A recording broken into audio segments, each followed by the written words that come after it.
Yes, hello, good morning, good morning, good morning guys. Ayan, good morning. Ayan, nag-start na si Ate Benz maglinis. Ayan na.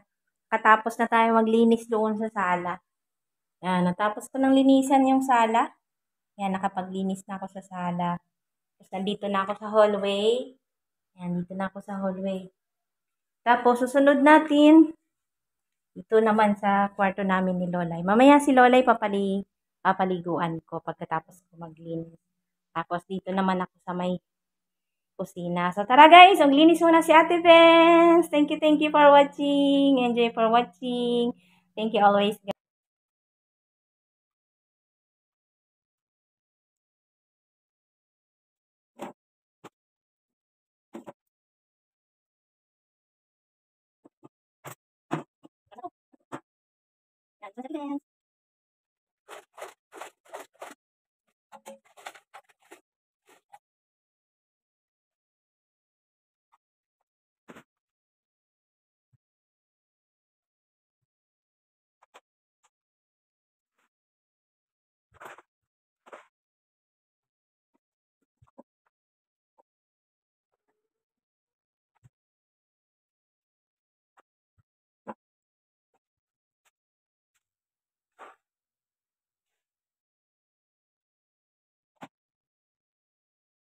Ayan guys, nakatapos na tayo maglinis.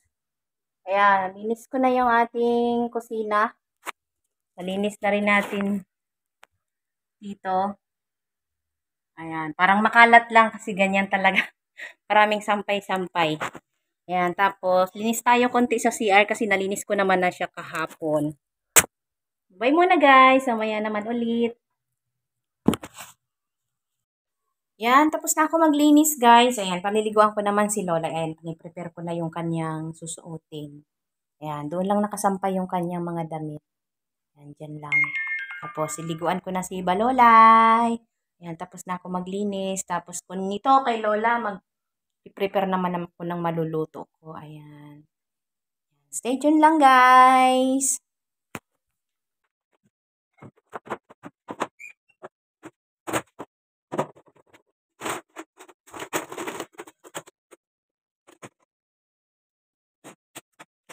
Yan, ito yung upuan ni Lola. Ito yung nandoon sa may CR. Tapos dinadala ko dito. Tapos saka ko siya pauupuin dyan. Kasi nga, di ba, hindi na nakatayo yung alaga ko. Tsaka nagpalit na rin pala ako guys ng damit kasi mababasa yung damit ko. And basang-basa ako sa pawis pag pinapaliguan ko lagi si Lola kasi maano yung init doon sa CR. Kasi naka-steam yung tubig niya. So yung ng temperature ng tubig sa loob ng CR, mainit. Kaya nagpapalit ako lagi. Pagpapawisan tayo. Ito nga, inuubo na nga ako eh. Nagagaling ko lang din sa sakit. So, ayan, hiliguan na natin si Lola. Yan ang aking alaga.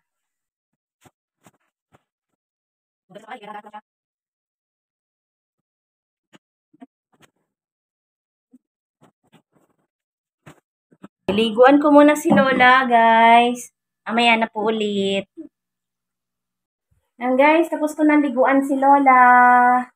Ayan, nilinisin ko naman yung kanyang mga sugat. Hindi ko tinanggal yung gasa kasi maanuhan ng sabon mahapdi. So, lilinisin ko na lang siya nung parang dextrose water niya.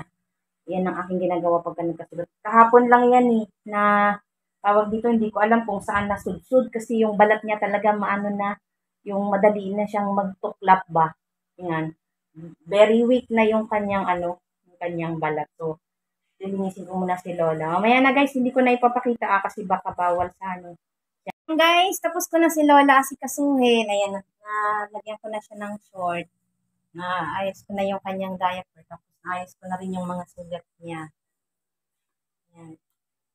Ganyan talaga ang katawan ng alaga ko guys. Hindi ko alam kung ano yan. Sabi ng doktor. Kasi tinanong ko kung ano ba yung mga yan. Sabi ng doktor, sa iniinom lang daw niya na gamot yan. Bali parang sa balat niya. Ganun Ito tayo magagawa. Matanda na rin kasi yung alaga ko. Inaasikaso ko na lang siya ng mabuti para kahit pa paano hahaba yung buhay niya. Siyempre, kailangan din natin trabaho. Alaga natin ng mabuti yung alaga natin. So, yun lang guys. Thank you for watching. Ito ang buhay ni Ate Benz dito sa Taiwan. Naglilinis. Minsan di naman araw-araw yung linis ko na yan na pagmamap.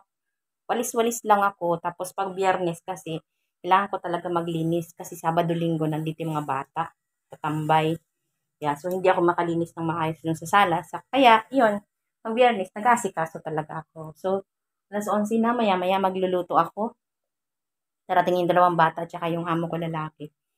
So, noodles lang lutuin ko kaya mga 11:30 na ako magluluto ng noodles. Ayan. Asikaso ko na si Lola. Tapos na siya. Ayun lang guys. Thank you again for watching. Ayan. Hanggang sa susunod nating video. Salamat! Bye-bye!